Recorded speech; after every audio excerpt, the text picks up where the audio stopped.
everybody to the E311 Federal Assistance, from the E311 Federal Assistance Program, and everybody else on this workshop who work so hard and well on public-private collaborations. We are thrilled to have representatives from over 50 cities joining us today, and a very special welcome and thanks to the 4 mayors who have joined this session. So if you just want to indulge me for a moment, some housekeeping items. If you could just keep yourselves on mute unless you're speaking, and to that end, please feel free to put questions into the chat function at any time during the program, and we also have time reserved at the end of the program for QA, and so we might ask you to come on camera and unmute yourselves to ask your question and to join this very interactive dialogue. Any and all resources that are discussed today that are shared on screen or mentioned will be available after the session, so not to worry, we will send those materials out. And so I just wanted to introduce myself. My name is Rose Gill, and I'm a principal at Bloomberg Associates, which is an affiliated organization within Bloomberg Philanthropies that works with cities around the U.S. and around the world. And as many of you know, Bloomberg Philanthropies teamed up with the U.S. Conference of Mayors on a federal assistance E311 resource program to help make the array of federal funding that became available for COVID recovery and response efforts easier to navigate for cities. The program has also offered proactive guidance about compliance and proper documentation of processes and expenditures, so that cities will be able to retain all of the funding that they have received. Our mayor, Mike Bloomberg, understood that this kind of support would be key for cities. Almost 400 cities have utilized the resources in the E311 program, including information published on the program's online hub, which has a wealth of information about the deployment of ARPA and other federal assistance that's been distributed this past year. The program has also part of it, consultants from disaster recovery firms retained to assist cities in an individual manner.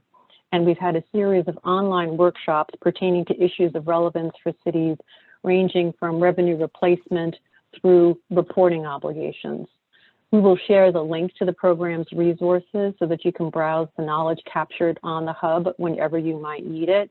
It includes guidance and answers to almost 200 questions from cities about the different federal funding programs. So if you're here in this workshop, you get that cities have an unprecedented opportunity to leverage the incoming federal funds to deliver meaningful and transformative services for their residents. We also recognize that cities need assistance building the capacity to capitalize on this opportunity. We also know that across the country, businesses, nonprofits, and other entities that are invested in community development are eager to help local government in these efforts. Local foundations in particular can be a tremendous resource, providing expertise, staff support, convening partners, and aligning funding. Recognizing the role that these cross-sector partners can play in the equitable and effective distribution of resources, but also knowing that coming together as a force can be challenging and uncharted at this level. We put today's session together with this strategic partnership of panelists focusing on how cities are structuring cross-sector collaboration efforts. So I'm excited to introduce our esteemed panelists who graciously agreed to lead the discussion with us and share their wisdom and lessons learned. Bruce Katz, co-founder of New Localism Associates and NOAC Metro Finance Lab at Drexel University. Faye Nelson, the Michigan director of the W.K. Kellogg Foundation. Nicole Sherrard-Freeman, group executives of Jobs, Economy, and the Detroit at Work Office for the great city of Detroit.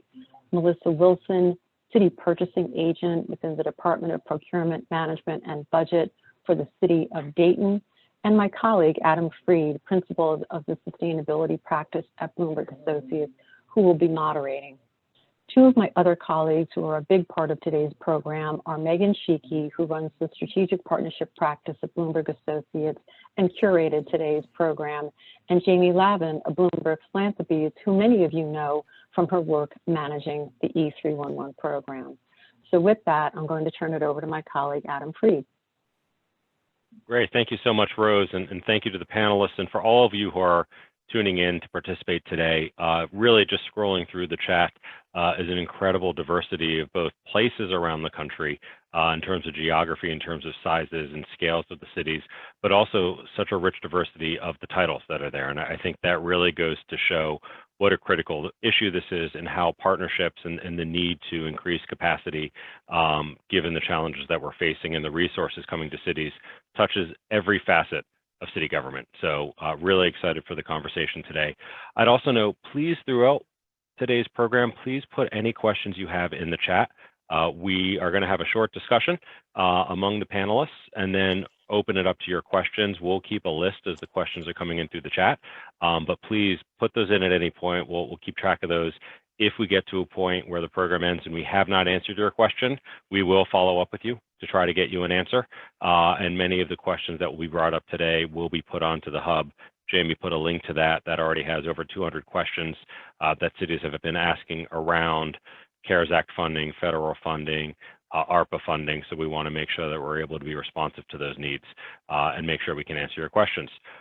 But the main part of being here today is to hear from our panelists, and really excited to be able to talk to them about how the different cities that we have, Dayton and Detroit, are engaging with partners, philanthropy, nonprofits, others that are in their community to try to accelerate the disbursement of funding and increase its impacts and outcomes. And then hearing from some of the foundations and others who are partnering with cities to try to achieve those outcomes. And I think one of the things that became clear in our conversations leading up to today is that cities have a tremendous amount of funding. Many people are calling it unprecedented amount of funding, but funding alone does not equal capacity. It does not equal coordination. In fact, in some cases, it can make it harder, and it does not inevitably lead into equitable outcomes. So how cities can organize themselves, partner with others to achieve those things is what we want to talk about today. And want to start off with Melissa, because the city of Dayton has really taken a very unique approach to coordinating not only within city government, but with external partners to try to achieve a transformative change within Dayton. I think both the short-term disbursement of funding, but also those long-term partnerships and relationships that will hopefully bear fruit long beyond the CARES Act and ARPA funding. I wonder if you could give a quick overview of how you're approaching this in Dayton and what that actually looks like on the ground. Sure, thank you, and thank you for having me today. I'd be remiss if I didn't acknowledge my city manager, Ms. Dickstein, is on our call today, and she's really the leader of all this, so I want to make sure that she gets the kudos for all the wonderful things that we're going to talk about. And then my colleague, Monica Jones, who is also my partner in organization and function. So the city is taking a multi-step approach. We are honored to be one of a couple stimulus command centers in the Eastern United States. And that's really being facilitated by the city manager with leadership also of the mayor, the city of Dayton Mayor, Nan Whaley. And what the outreach was we wanted to bring in all of the big players in our community. It was very important that all of the areas that have an opportunity to grow and make impact be represented. So we have folks from the nonprofits. We brought in the hospitals, the health district, the universities, our regional planning folks, at our chamber. I mean, there's just a good mix. We also partnered with the county is also on that committee. Just having their expertise and having them look and focus on what do they need, what can they do, and how can we cross collaborate to make the biggest impact was really the focus of this, because we want that transformational leveraged focus for Dayton so that we can get the most bang out of the buck, right, for the city. Through that, we came up with some committees. We came up with 6 committees to help facilitate that that are like subcommittee chairs of the Stimulus Command Center. So we have health and wellness focus, education and workforce, housing and neighborhood amenities, economic recovery and resiliency, transportation and infrastructure, and then banking and investment, because we also got our financial partners in the community involved. They cannot help in regards directly to ARPA, but they have other things that can complement that. And so we're just trying to make sure we maximize that input. And that's one way the city is reaching out. The city also has an internal program that we're working on, internal track, where we have both internal focus projects. They had to go through an application process. And then we also are reaching out to our community. So we did community survey to see what the community has to say. We're going to be working on NOFOs that go out to get input from community partners, business, small business nonprofits, and then an idea box. So all those smaller people that don't have the leverage, but they may have a great idea. So how can we take that and partner it with something else? Thank you very much. And shifting to Detroit, Nicole, I'm biased because I love all things Detroit, and I think that the mayor of Detroit is a singular individual in many of the things he's been able to accomplish during his 2 terms so far. I'm curious how that compares or contrasts to the approach you've taken of both coordinating within the city agencies that you're working with as you think about spending first the CARES Act funding and now the ARP funding, but also engaging with the public and making sure that you're having an inclusive process to figure out how the money gets spent. Yeah, Adam, thanks so much for the question. And we love that you love all things Detroit. And I'm so pleased to be with your viewers here and with my partner in all of this, Faye Nelson, with the W.K. Kellogg Foundation. There are many similarities between what Melissa has described as the approach in Dayton and the approach that we are taking in Detroit. The couple things I'd add are these. So first, when the American Rescue Plan Act funding became available, the mayor made it a priority to go to the community, as I am so sure that all of the mayors here and many of the mayors who aren't on this call do. He went to the community and he said, look, so Detroit is receiving the 5th largest allocation of American Rescue Plan Act dollars in the nation. And the most important thing for us to do is to ensure that the voice of the voters, the voice of our residents, our neighbors and families and colleagues have an opportunity to weigh in on how this funding is spent. And he started with 6 categories, so not unlike Melissa's work. He started with 6 main categories of how the funding would be spent, ranging from disrupting intergenerational poverty and solving for our housing crisis to closing the digital divide and ramping up in responsible ways public safety. What he found when he went to the community was that there were obviously, as you would expect, some very different ideas about how the community wanted the funding to be spent. And all of that input, 68 meetings in 28 days, led to changing those 6 categories into a set of 15 appropriations that we then took to City Council. And after what you can imagine was an arduous task and a robust discussion, City Council appropriated all 826 million in one fell swoop. Now that doesn't mean all the projects are identified. It doesn't mean the community engagement's done. In fact, it's just starting. But in taking that approach, we are sure that we are coming out of the gate with a solid set of priorities that represent what the community most wants to see, number one, and number two, represents what we as the administration knows is the work to be done for all of the behind the scenes complexities in this city that haven't risen to the level of public attention yet. So we want to solve for the things we haven't yet seen and also address those issues that are sort of above the waterline, if you will. One more comment to build on what Melissa described as outstanding work in Dayton is the approach that we are taking internally to build capacity. So we knew there was no way on earth, right, that in addition to the roughly, I'm being facetious here sort of, but not really, 57 projects that the mayor has us working on at any given time, all which are due on Tuesday. We knew there was absolutely no way we were going to be able to attend to the compliance complexities, manage all of the IT and staffing requirements. And so we actually engaged 4 external consultants, large, well-known national firms to help us with all that. And while it is still taking shape, it's proven to be a lifesaver already. That question of building capacity is so important on top of all your normal day jobs, and not just your normal day jobs, but I know Detroit, like many other communities across the country, was struck by a flood recently. So in the midst of dealing with the national pandemic emergency, you have your day-to-day emergencies that cities are always on the front lines to respond to, which always makes it a challenge. Faye, when we were talking, you really helped point out the fact that with the ARPA funding, this is now the second unprecedented amount of money cities have received in a year, and hopefully we're going to have a third and fourth bucket with an infrastructure bill and budget reconciliation. And I'd note that Detroit has such a rich history of engaging with the foundations and vice versa to help build some of these transformational outcomes that we're hoping to achieve across the country with ARPA funding. Curious, given the history with CARES Act, given the history in Detroit over the past decade plus, what are the lessons that you're looking to take forward as it comes to ARP and other funding?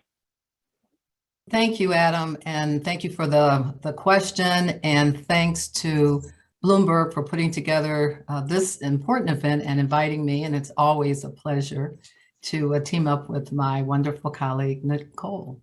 So just a real quick backdrop as far as the foundation, the Kellogg Foundation is concerned. International foundation, close to $80 billion of endowed funds.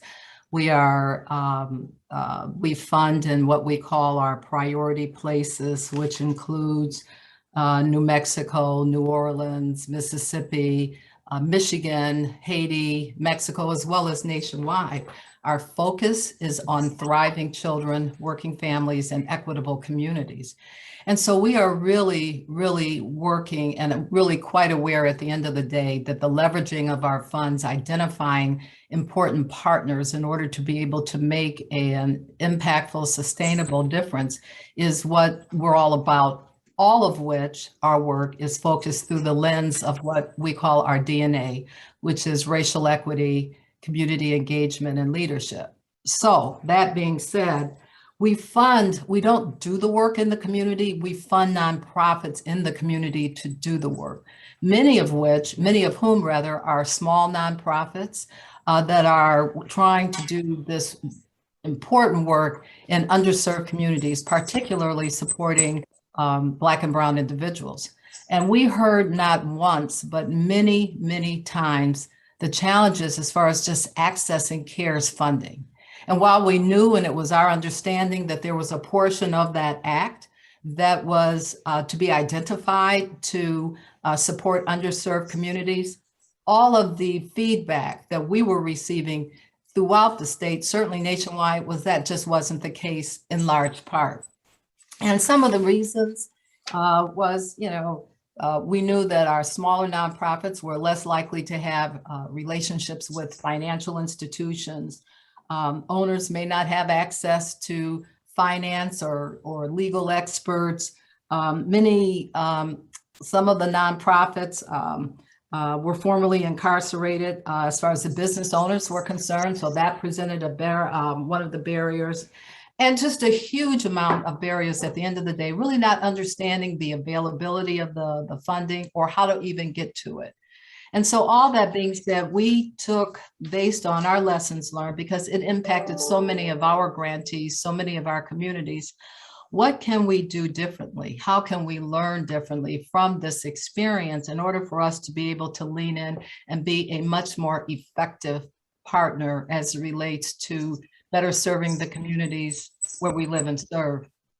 And so really having partnerships like the one that we have with the city of Detroit, in large part mainly through Nicole and her team members, has been critically important because we've had those conversations. We better understand how we can best support our public partners. We have identified, as a result of the conversations that we've had, and we've had discussions with city leaders in different parts of the state, which is my portfolio, just to be able to better understand, at the end of the day, it's not about the money, as was indicated, how we can best lean in. And so we've identified a couple of ways. We're working collaboratively with foundations throughout the state to put together a program which brings on board a project manager that provides an oversight as far as how we are connecting with various communities throughout the state, and better understanding what the needs are, better providing education in terms of what's available, providing, if necessary, technical assistance, things of that sort.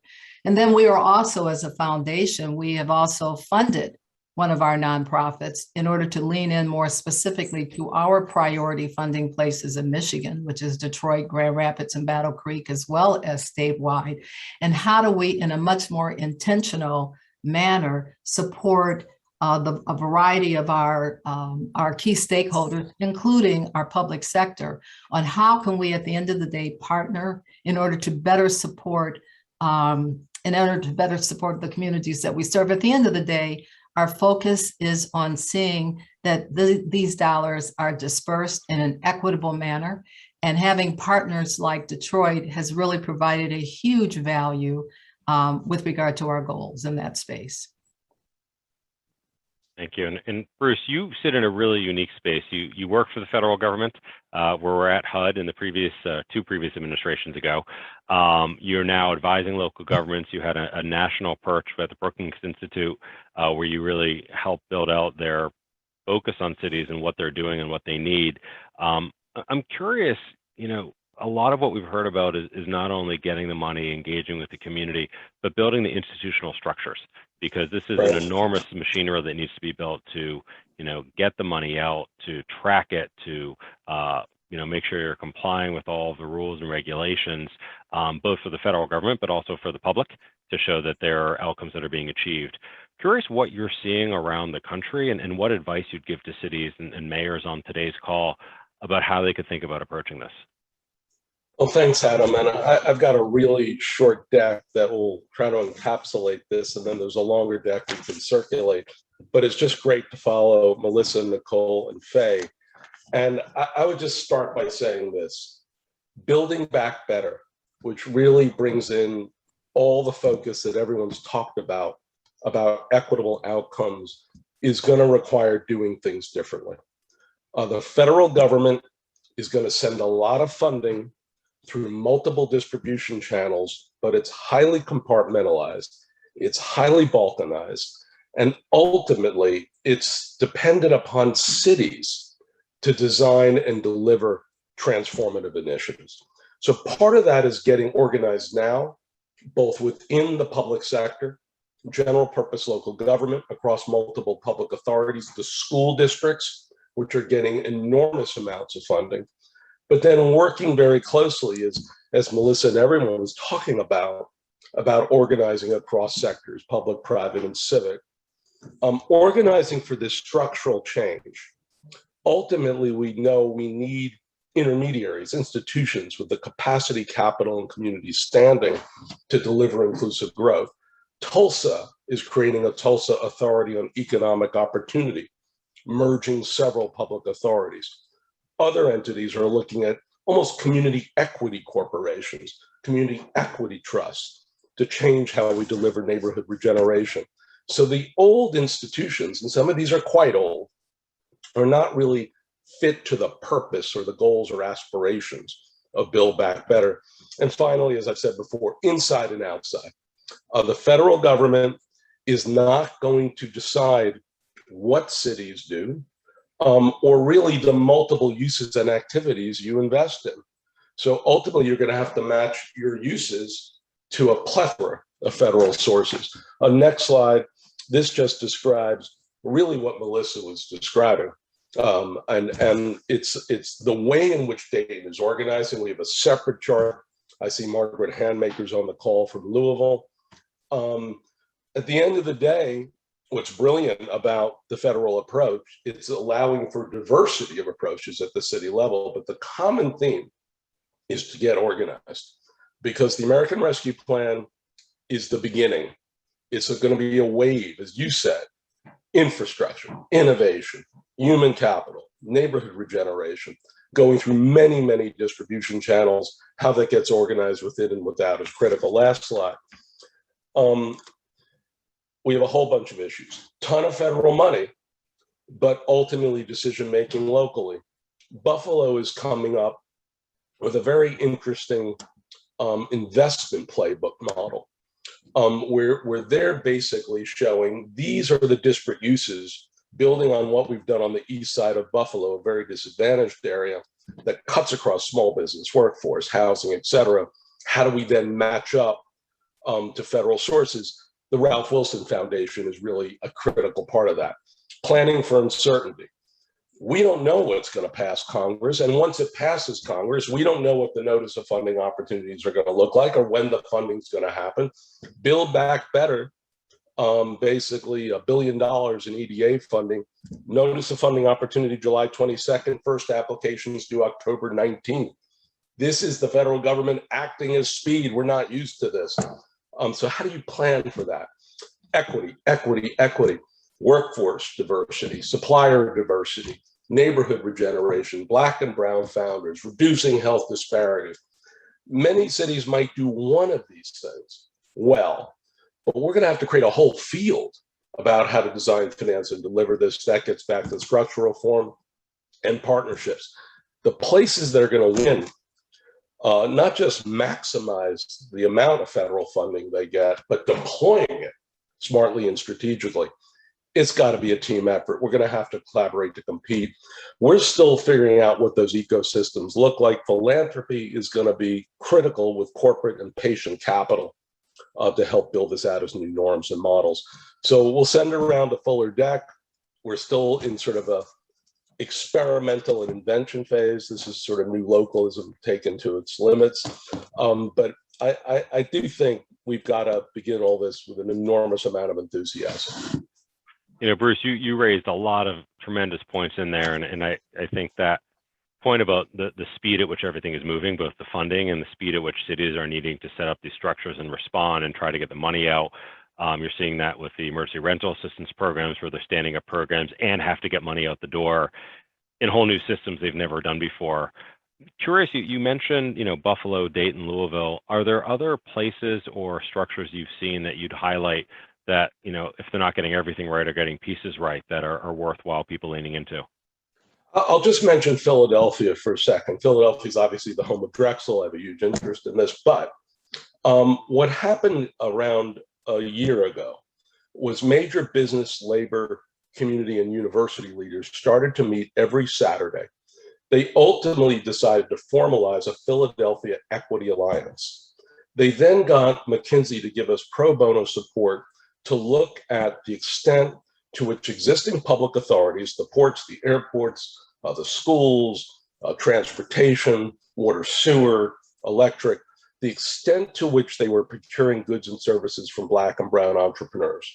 We then have used that diagnostic to help start the process of setting up a new advisory service for all the public authorities, harmonize the procurement rules, provide capital that's fit to purpose, provide coaching that's fit to purpose. And so this Equity Alliance has basically really grass tops, heads of universities, hospitals, labor unions, et cetera, getting the mayors and the city council's permission to really run alongside them and provide extra capacity, as Nicole and Faye were talking about, so that we tackle what are really geeky issues, to tell you the truth, around procurement. I mean, anyone who does procurement on this call, Melissa, I mean, God bless. I mean, this is tough stuff.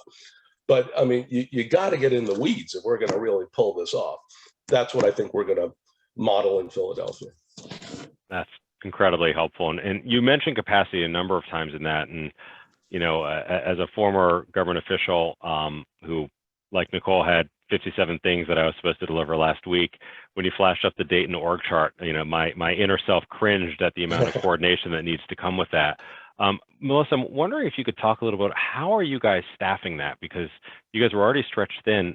Have you done it with existing city staff, or are there other ways you've been able to bring resources to bear? We're really working on a hybrid model. So we went out and we actually did 2 RFPs for consultants, one for general program consultant for the whole ARPA and or related funding, and then a secondary one for the auditing and compliance piece. That was a lesson learned from the CARES movement. It was good to separate those 2 things. Another big management is we are making sure that everything is very data driven so that we have those checks and balances. That, you know, there are quantitative measures applied to projects and to programs so that we can well go back and review those to make sure that they are in line. But definitely the outside consultant, C-Health, is a must-have. Like you said, we are lower staffed than what we would like to be, much like most people in the country right now, I think. And we have a very good internal staff that I think key few players are working, and we've started to leverage outside people. So that's another lessons learned, is the CARES program was very focused on a few people doing the majority of things. And we learned that we need to bring in outside help and use their expertise in those areas. So it's a combination for us. And were you able to use ARPA funding to pay for that? Yeah, so there's obviously an administrative cap that goes with the ARPA funding. So we have to be very conscious of that. But yeah, ARPA funding will be the mechanism for both consultants. And we're actually looking at a third option under our compliance piece, which is a legal review piece when it comes to the awarding process, because that was another very tedious thing for the city in the CARES go round. And so we want to make sure that we have good oversight and handling due to the procurement requirements surrounding all of the ARPA regulations and the unknowns. And the other piece is for the Stimulus Command Center, there's actually a procurement working group and a communications group to help facilitate for those outside organizations that aren't familiar, that don't have the capacity, that involve some city staff and staff from the representing bodies. And then we also have our Human Relations Council that is the city's outreach for the diversity in our vendors, because the focus on the Black and Brown businesses and creating wealth in historically underserved communities is one of the primary focuses for both internal city projects and the Stimulus Command Center. And that touches a little bit on a question we had from Maura Sullivan from Chattanooga, who was asking about, how do you help build capacity or work with smaller nonprofits who may not have the capacity or concerns about the capacity to report on and track the ARPA funding. So, giving that training and support for them through the command center seems to be a critical way of doing that. And Bruce, you talked about, providing that back office capacity to them so that you can, activate them to help achieve the outcomes you're doing, but not overly burden them with the reporting and put them at risk as well as the funding for the city. Now, Nicole, I know, there are a lot of plans and programs that Detroit already had underway before the pandemic hit, before the CARES Act funding, before the ARP funding. I'm curious, how did you balance the, desire or maybe instinct to say, let's pile money on top to what we were already doing versus saying we need to shift and try new things or do new things? Is there been a balance within that? I know you had, the People Plan program, a lot of work on workforce development, economic development. In some ways, the world has changed since early 2019. In other ways, a lot of the problems you're trying to address still exist today. Yeah, I will tell you, it was no easy feat. I mean, we are very fortunate to be driving all of the work that we're doing. So pre-pandemic, pre-COVID, pre-George Floyd, driving all of that work with the vision of our mayor in partnership with leaders like Faye. I mean, it's really important to note here that, Mayor Duggan considers Faye Nelson a partner in the work, not a philanthropic partner in the work, though she is, but a partner in the work because we think together, they think together, along with so many other philanthropic partners. And so we've been trying to, the mayor's approach, and it's just his DNA, is to take those very large problems like, when he took office, the street lights and the garbage pickup and the EMS response times and all of those major problems that we were facing. His natural sort of way of approaching the work is to disaggregate those problems into discrete, like, okay, this is a huge issue. What can we solve for today? What will make a difference in the lives of Detroiters today? How will it show up next week? And so because he's been driving what we do with such a strong vision from the start, it made this balance that you're raising, Adam, between what we were already doing and what we're doing now a little easier.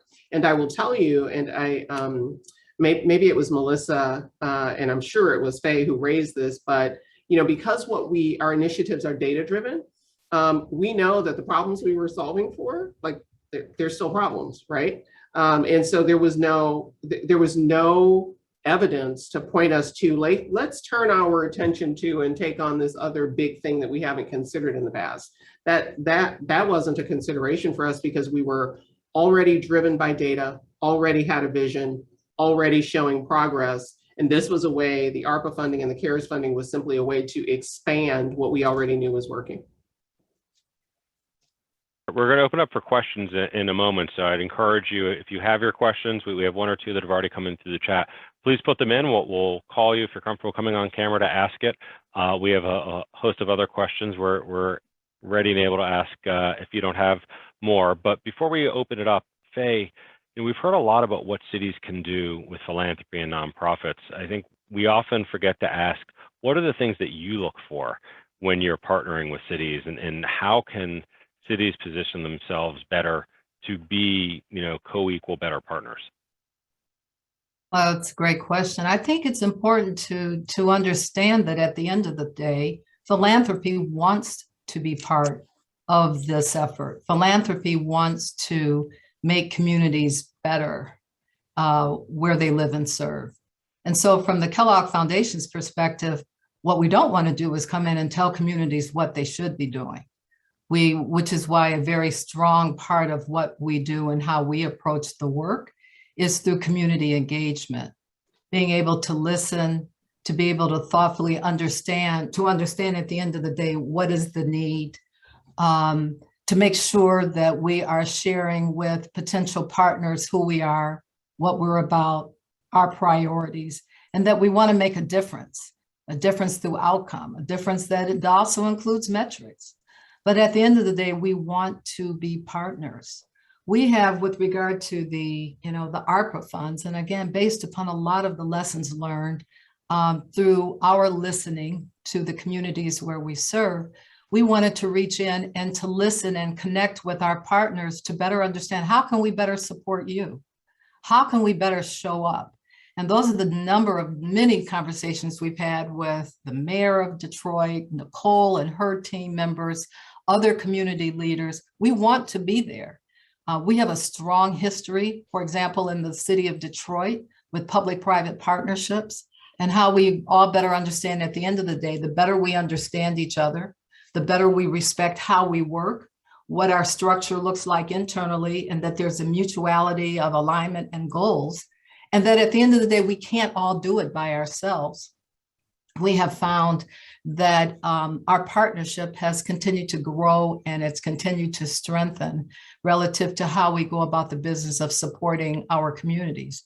So it's about having an opportunity to sit and have a conversation, making sure that there is alignment in terms of priorities, making sure that we are sharing what our foundation is all about and what we need and how we work and where our priorities, and then listening to prospective partners in order to ensure at the end of the day that it's a win-win.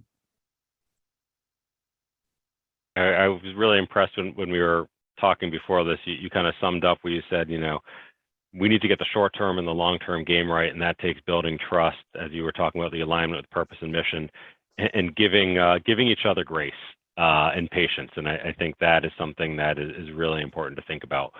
So we want to open up to questions from folks who are on the call. We have two in the queue already, and maybe I'll pass it on to Megan to ask our first question, and then encourage everyone else to please continue adding into the chat. I think one point of clarification, Nicole, maybe you could share, is that David Scott had asked if the 4 program managers, which I think is the consultants you referred to, were being paid with federal funds. I think Melissa spoke about Dayton using federal funds, but can you clarify, Nicole? Yeah, so there are actually 4 large organizations, and yes, they are being paid for with ARPA funding. So we have somebody supporting, like Melissa, audit and compliance. procurement, HR, and IT. And yes, those large firms are being paid for with federal funding. I would say, and I'm going to harken back, Adam, to a point you made earlier, one of the tensions we're trying to balance in Detroit is because so many grassroots organizations and community-based organizations don't have the infrastructure. And I think Bruce raised this point in the chat. They don't have the infrastructure to attend to the compliance requirements of ARPA. It would absolutely collapse them. And so we're being very mindful of and building solutions to attend to this fact of what we could end up doing is the purpose in part of the ARPA funding is to help create equity in places where it's never existed. But the requirement of doing that is having a compliance and audit function in place that isn't possible in those organizations where equity doesn't exist, because there are contradictions in concepts. And so you could very easily end up bringing in large, well-resourced, nationally situated firms to help you do this work and block out the community-based organizations unintentionally, unwittingly, block out the organizations that are on the ground that this funding is in part helping to address. So it's quite the conundrum. And I'll note that to the chat, the link to the hub that we have. We actually had a session that covered some of the requirements for subrecipients for reporting requirements, and I would encourage those of you who have questions to please take a look at that. We do have information there, and if you have more questions, the hub is designed so you can ask those as well around federal reporting requirements and how do we make sure that you're complying with the rules and regulations, so not only can you spend the money appropriately, but you can retain it if and when you get audited, which is critically important as well. Right. Maybe for Bruce and Faye, we had a question talking about how nonprofits or others can help alleviate the tension that sometimes occurs between the state and local governments, where sometimes the money flows to the state, comes down to cities, sometimes cities get direct allocations, better leverage when you can work with the state. Is there a role for other actors to help diffuse that? Faye, do you want to start? You can go, Bruce. Well, I would just say that we are talking about, again, with the president's rhetoric around Build Back Better, a fundamental restructuring of the U.S. economy, a transition to clean energy, and putting equity and inclusion at the center of all this. So this is a phenomenal paradigm shift. And at the end of the day, really, if you take any system, you take infrastructure or multiple infrastructure, take economic development, workforce development, neighborhood regeneration, just keep going down the list, small business. These are all separate ecosystems in the United States. They sometimes blend together, workforce and economic development, for example, but most of the times they exist almost on completely parallel tracks. So in many ways, nonprofits are the grease to the wheel. I mean, they're sort of helping different layers of government and different kinds of governments, general purpose, but all these authorities that we started building back in the 1950s or before, they help connect the dots, and they help to really, to Nicole's point, go the last mile, right? I mean, really get to those neighborhoods and those populations that these programs are intended to serve. So I think what we're trying to basically do is take a government, which for the most part was structured in the 20th century, and now move it into a radically different century with different networks, different intermediaries, and trying to come up with more integrated, holistic solutions where we add value and community wealth for the long haul. So some of this we know how to do. I think we've got to be humble. Some of it we don't. And we're going to have to experiment and iterate and innovate and then codify solutions as they occur. And I think the nonprofit sector, more nimble, more agile, more discretion. They don't have the crazy reporting requirements that the federal government does. I mean, I think it's just fundamental that we have this sector play at full scale. Well, I agree with Bruce. And nonprofits play an absolutely critical role. They are the community. They represent the community. They have their finger on the pulse as far as the community is concerned. And they can definitely make sure that at the end of the day, they hold our leaders accountable. There's a lot of work that's already being done. There's no, and so to duplicate the effort is not what we want to do. And so listening to our nonprofit leaders, our both large and that represent both large and small organizations is absolutely critical. And again, being able to really have your finger on the pulse of the community, its needs, its concerns. As I mentioned before, the biggest disappointment, a major disappointment of CARES Act funding was that at the end of the day, the smaller nonprofits, the smaller community groups were left out of the money. And so how do we make sure that equity is infused in all of what we do with this once in a lifetime money? I mean, there's not a lot of time. It's, what is this, 2 years or so plus that these dollars have to be spent. So not only being nimble and not, and being able to address the no bureaucracy type of issue, which is absolutely critical, we've got to make sure that we've got the right voices at the table. Those individuals that really understand the community, that are doing the work, and that can show up and really provide a significant amount of significant benefit as we think about the disbursement of these critical dollars. I think that's a great segue to Barry Ford's question. And Barry, I wondered if you would unmute and ask it. And I know it's an issue that Faye and Kellogg care a lot about. Sure. Thank you for that. And we're a grantee of the foundation focusing on this work. So my question is really about the child care crisis nationally, but as it is felt at the local level. This is a very fascinating conversation to me. We work mostly at the federal and state level, but I'd love to learn how these federal resources are either enabling or complicating local leaders' efforts to build a better system of childcare and early care and education services at the local level. Are there other things you need? Are there structures that need to be put in place? Or is it just too hard to manage with regard to building back a better system? Hi, Barry. Thank you for that question. Childcare is huge, and it remains a significant issue as we think about not just the availability of quality childcare, but how do we get more, I would say, women back into the workforce in light of the fact that there's been an absence of quality childcare in large part due to COVID. So we've been working in so many different ways in order to be able to support and to partner with the state as well as with our local foundations and statewide foundations as it relates to how do we, articulate the need of quality childcare for the residents of our state.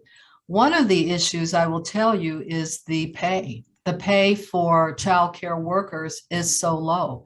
And so it's very challenging, if you will, to get childcare workers or individuals trained and to be able to provide the necessary and important quality childcare for our children and families. So that's one issue we're focusing on. And there's a discussion currently in play now as far as the importance of providing critical support just minimally for universal child, to provide a universal child care approach that would also lift up the compensation for these child care workers. One of the huge challenges that the child care industry has is the small business. And again, with the CARES funding, they were almost put out of businesses because they couldn't access that professional, those protection dollars in order to be able to keep the businesses, the childcare doors open. So that's another critical issue.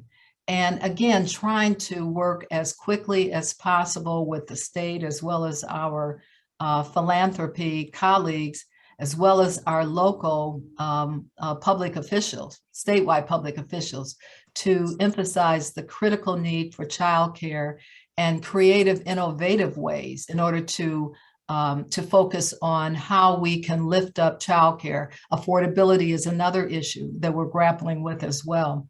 We're working with the state on a very innovative program called the TriShare program here in Michigan, where it's a pilot where the state of Michigan pays a third of the child care cost, the employer pays a third of the child care cost, and the parent or the families pay a third of the child care cost. And so we're looking at that model and working to support the state in that effort so that we can perhaps, we're looking to contribute to a model similar to that and help the state expand an initiative so that, again, in a variety of ways, from a policy and advocacy standpoint, to a funding standpoint, to focusing, drilling down and identifying ways in which we're creating more quality seats. It's a critical issue that we're focusing on. And so these are ways in which we believe that in partnership, that the foundations can partner with our local communities, with the state, by way of the use of ARPA dollars in order to be able to continue to strengthen and expand and provide greater accessibility as far as early childhood and childcare is concerned. Thank you for that. You know, I wonder if I might, if you don't mind, Adam, just build on Faye's point and the point that Bruce has made in the chat about Black-owned small businesses, and for us, women-owned small businesses being disproportionately represented in both childcare and healthcare sectors. I want to point out another, I think, underused mechanism in aligning the way we think about this work, the way we talk about it. And by that, I mean not just the childcare or healthcare sectors, but how we align federal and state and local and philanthropic initiatives. I didn't realize until, I don't know, maybe 2 months or so ago, maybe 3 months or so ago, when Taylor Nelson, who is an associate with Bloomberg Associates, convened a group of us to talk specifically about how is this partnership working, right? Like how are things working on the ground between city government and nonprofits and the philanthropic sector, and how and where are you guys talking to the state and talking to the feds? And the conversation that she convened with us just helped us pull up from the work for just a minute, quite candidly, and think about those intersections. Think about how we are weaving together our narrative, if we were. I mean, the conversation just really helped highlight where there are gaps in our thinking. I just got to call out that there are sometimes that we are just moving so quickly through doing the work that we don't pull up and think about the work that we're doing. We don't think about our thinking enough, and that leaves some huge gaps. So just shout out to Bloomberg Associates and to Taylor for helping us have these conversations. They're critical to making all this work. To add on to Nicole's comment, though, but and a critical piece of that, again, is the community engagement piece, making sure that we are listening to our communities, that we understand where the challenges lie, that we don't come in, we from a foundation perspective, and just come in and take the attitude, it's not top down for us. At the foundation, it's bottoms up. We want to make sure at the end of the day, we're hearing the community. We have an understanding on how to lean in partnership with the community, because they know the best in terms of what the issues are, how we go about solving them, who are the critical folks that need to be at the table, to Nicole's point. And at the end of the day, how can we better support the communities where we live and serve from the community's perspective? Absolutely critical. And Melissa, I was wondering, you put in some really useful information in the chat. If maybe you could kind of follow up on that, and then we'll turn it back to Rose to wrap us up. But also, since you mentioned Taylor Nelson, just also want to give a thanks to Taylor Nelson and to Jillian Gray, who are also part of the Bloomberg Associates staff who pulled this together. So I want to make sure we're recognizing them, and then turn it back over to Melissa.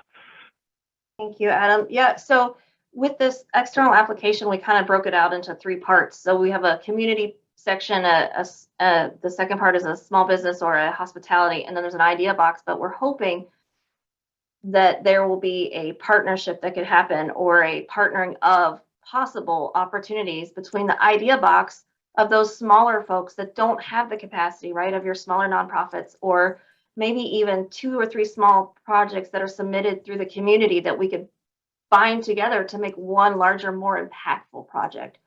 So I think that you know, I don't know that anybody's done that, but that's really part of the hope for the city is to how do we get the most leverage and the most transformational, and that's taking the smaller and partnering with the larger to help everybody. Our Human Relations Council has a program with certified businesses for minority, women, Black, Brown, veteran businesses. And I'm sure I got all the acronyms wrong because they are amazing. But the idea is that we have businesses within a certain capita in there, and that as they grow, they come back and they partner with the other businesses that are just entering the program, because we want to graduate them out. We don't want them to stay in the program, in the small section of the program. So I'm hoping something very similar happens with the nonprofits in this community approach that the city is going to take. Thank you. Well, thank you so much, everybody, and in particular to our panelists, to Faye, to Nicole, Bruce, and Melissa. Thanks for taking the time to prepare for the program and for being here. Thank you all for joining us, and a special thanks to the mayors who were on the session. As Jamie said, we are going to follow up by providing you with the resources that have been mentioned. And I think Adam got to all of the questions, but as we've said, to the extent that there's any follow-up that we can provide to you, please do be in touch. And we're happy to make every effort to get back to you with an answer, a resource, a link, etc., to the extent that we're able to do that. And I know that we're going to continue through the E311 program to watch closely what cities like Detroit, Dayton, and all of your cities are doing along these lines. And we hope that this conversation has spurred additional ideas for foundations and can increase the number of collaborations, public-private foundation collaborations that are taking place in cities at this moment of time, which is just an amazing opportunity. And so thank you, Megan, for having the idea to convene this in connection with the E311 program. And we'll stay in close touch, and we continue to salute all the cities for the great work that you're doing for your respective residents. So thank you. Thank you, everyone.